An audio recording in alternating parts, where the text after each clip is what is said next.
আর আমি শুনেছি ঢাকাতে জ্যাম এই গানটা আসার পর স্টেজ শো অনেক বেড়ে গেছে এবং সবাই এই গানের জন্য আপনাকে ডাকছে। হ্যাঁ, এটা একটা প্লাস পয়েন্ট। মজার ব্যাপার হচ্ছে আমাকে যখন ক্লায়েন্টরা ফোন দেয় দেখা যায় যে কথা বলতে বলতে পাশে থেকে আরেকজন বলছে যে আপু ঢাকাতে জ্যাম কিন্তু আপনার কারণে হয়। আবার স্টেজে যেয়ে বলতেছে যে ঢাকাতে জ্যাম গানটা শুনতে চাই।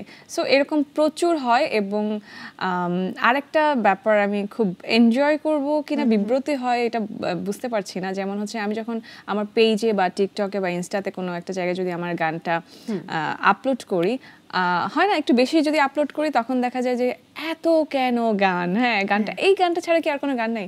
আবার যখন দেই না তখন আবার নিচে কমেন্টস, কোনো একটা ছবি দিই, জাস্ট নর্মাল একটা ছবি দিয়েছি, ঢাকাতে জ্যাম কিন্তু আপনার কারণে, আপনি তো জ্যাম বাঁধিয়ে দিয়েছেন, এরকম এরকম অনেক অনেক কথা।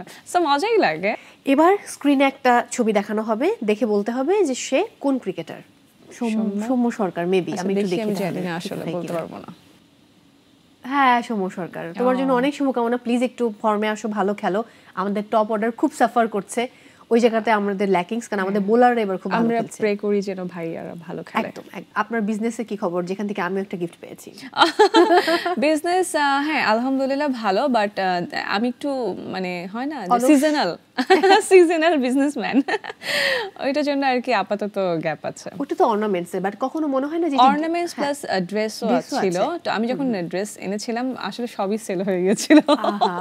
না ভালো তো, না এটা খুব পজিটিভ যে হ্যাঁ আনার সঙ্গে সঙ্গে সেল হয়ে গেছে। এবং আমার মানে দূরে কোথাও যেতে হয়নি, আমাদের কাছের যারা ছিল তারাই লুটে নিয়ে গেছে, মানে পরিচিত বন্ধু বান্ধব এরাই নিয়ে গেছে, ওরাই সবাই। বাট কখন এরকম মনে হয়েছে যে আমি একটু ডিজাইন করে তাহলে আমার নিজের পেজটা বা আমার প্রতিষ্ঠানটাকে আমি দাঁড় করাই গানের পাশাপাশি? অনেক ইচ্ছা করে বুঝছো, কিন্তু আসলে সময় ওভাবে পাই না।